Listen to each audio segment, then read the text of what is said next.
हनुमान बेनीवाल की तरह अब अकेले लड़ाई लड़ेंगे राजकुमार रोत, क्योंकि राजकुमार रोत की जहाज में गोविंद सिंह डोटासरा ने छेद कर दिया है, जिसके बाद हुआ क्या कि चूहे जो थे वो कूदने लगे। इस पर ही चर्चा करेंगे। हमारे साथ हैं पत्रकार नीरज शर्मा, बहुत बहुत स्वागत। धन्यवाद। हाँ, ऐसा है, ये चर्चाएं बड़े पूरे जोर पर हैं कि जिस तरह से हनुमान बेनीवाल अकेले पूरे राजस्थान में लड़ाई लड़ते हैं और उनके पीछे जो पहले दमखम दिखाते हुए नेता उनके दिखाई देते थे वो भी धीरे धीरे अब गायब हो गए हैं। आप उम्मीदराम बेनीवाल या तमाम किसी भी फहरिस्त को देख लीजिए, तो अब वैसा ही है कि राजकुमार रोत के पीछे भी जो भीड़ थी आदिवासी पार्टी में, वो भी धीरे धीरे गायब हो रही है। और संभवतः ये जल्दी ही ऐसा आप सभी को देखने को मिल सकता है कि जिस तरह से हनुमान बेनीवाल आरएलपी का झंडा उठाकर अकेले लड़ाई लड़ते हुए पूरे राजस्थान में दिखाई देते हैं, तो इसी तरह बीएपी का झंडा उठाकर राजकुमार रोत भी अब अकेले ही लड़ाई लड़ते दिखाई दें पूरे राजस्थान में। बिल्कुल, दर्शकों को बता दूं कि गढ़ी विधानसभा है, वहां से बाप के उम्मीदवार थे मणिलाल गरासिया। उनके साथ साथ अन्य कई बाप के जो है उस पार्टी के ऐसे नेता हैं जो कांग्रेस में शामिल हो चुके हैं। खैर, चर्चा इसी पर है। बात यह है सर, ये बताइए कि जैसे हनुमान बेनीवाल तो ठीक थे, उनकी उन्होंने कोशिश की अपने परिवार से लड़ाने की, पर राजकुमार रोत की भी तो वही हालत है। जैसे बाप के एक दो विधायक हैं, खुद सांसद हैं, कैसे चलेगी पार्टी? देखिए, अब ऐसा, एक तो पार्टी, अब मैं अक्सर अपने कई वीडियोस में भी पहले कहते आया हूं, पार्टी किसी एक व्यक्ति विशेष से नहीं चल पाती। हनुमान बेनीवाल अपने आप में कद्दावर नेता हैं, मजबूत नेता हैं, बड़ी मास अपील रखते हैं, पॉपुलर हैं, लेकिन क्या वो अकेले अपने दम पे सरकार बना देंगे? क्या अपने दम पर वो पार्टी खड़ी कर देंगे? ये संभव नहीं है। अरे हनुमान बेनीवाल तो हर मंच पे चिल्ला चिल्ला कहते कि हम तुम रहोगे तो सब कर देंगे। नहीं, अब रहोगे ना तो अकेले कहां कर पा रहे हैं? सबसे रहने के लिए कह तो रहे हैं और वो रह कहां पा रहा, दिक्कत वहीं आ रही है।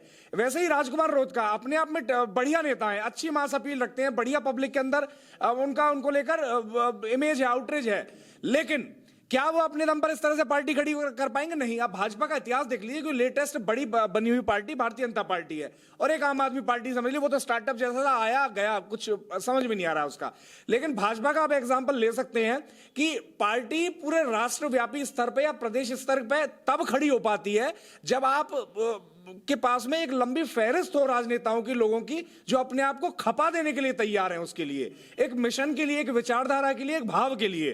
तो उस तरह की का एक पूरा केडर ना तो बेनीवाल के पास में है, ना राजकुमार रोत के पास में है। और जैसे तैसे करके दो एक आध आदमी जुड़ते भी हैं, वो फिर किसी भ्रष्टाचार में लपेटेगा, 20 लाख रुपए की रिश्वत लेते हैं उनके एक विधायक जेल चलेगा, अभी तो बाहर आ गए।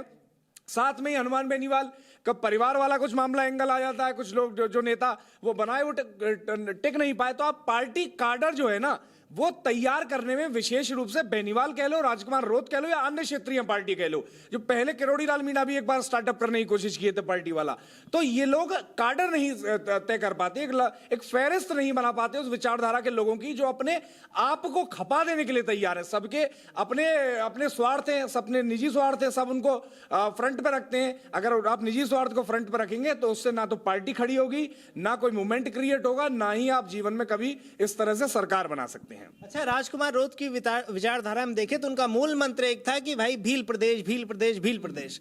तो क्या ये जो लोग बाहर जा रहे हैं ये उसके समर्थन, क्योंकि कई लोग बताते हैं कि भील प्रदेश की मांग में आधे जनता ऐसी भी जो नहीं चाहती, उनको तो बहुत सा भील समाज है जो नहीं चाहता है भील प्रदेश बने। आप समझिए, जो बांटने की राजनीति है ना, वो आज के समय में सफल नहीं हो पाई। एक वक्त था तो पहले चल गया है ये सब चीज, कई लोगों ने इस तरह से काम करके सफलता भी पाई राजनीति में। आप कई राज्यों के एग्जांपल ले लिए, उत्तर प्रदेश इसका प्राइम एग्जांपल है। लेकिन आज के समय में बांटने की राजनीति ज्यादा समय चल नहीं पाती है। आप अगर सोच रहे हैं कि आप ये क्षेत्र की डेमोग्राफी चेंज करके फिर उसके दम पर अपनी राजनीति चमका जाएंगे, ये संभव नहीं है।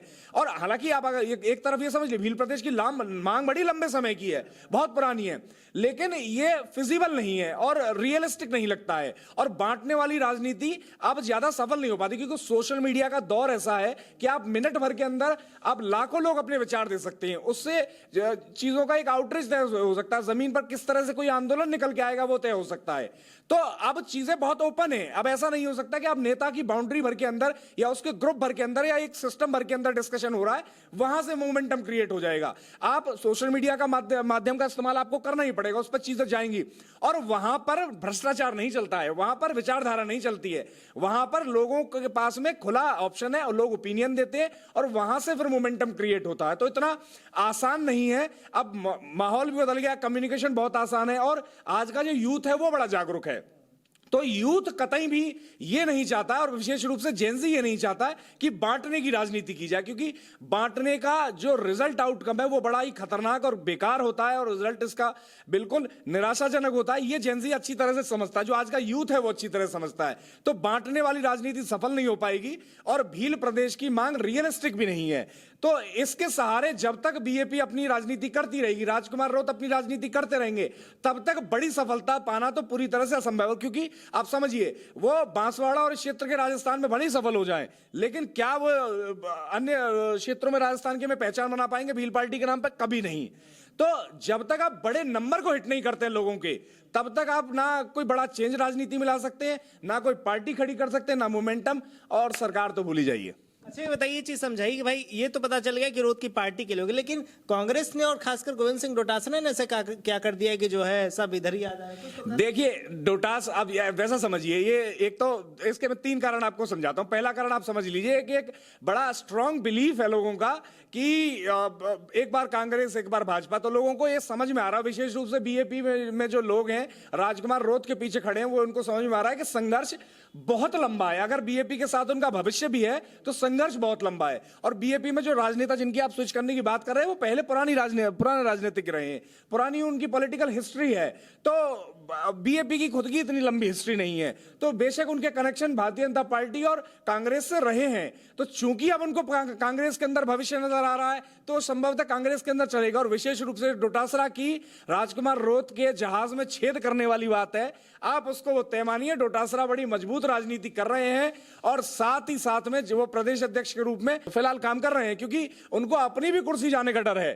तो इस योजना में वो पूरी तरह लगे हुए हैं कि किसी तरह से अपने आप को इसमें उस भीलवाड़ा और इस पूरे क्षेत्र के अंदर, बांसवाड़ा क्षेत्र के अंदर मजबूत बनाएं, जो कि एक मजबूत स्टेप भी है। भाजपा को पहले भी वो एक बार कमजोर कर चुके हैं इस तरह से करके, और दूसरी बार अब बीएपी के लोगों को तोड़कर वो कांग्रेस को और मजबूत किए। बांसवाड़ा भीलवाड़ा क्षेत्र में कांग्रेस ने पिछले 6 महीने के अंदर जबरदस्त मजबूती बनाई है। अगर ये बरकरार रखते हैं तो आने वाले चुनावों में निश्चित रूप से कांग्रेस को बढ़िया फायदा होगा क्षेत्र के अंदर।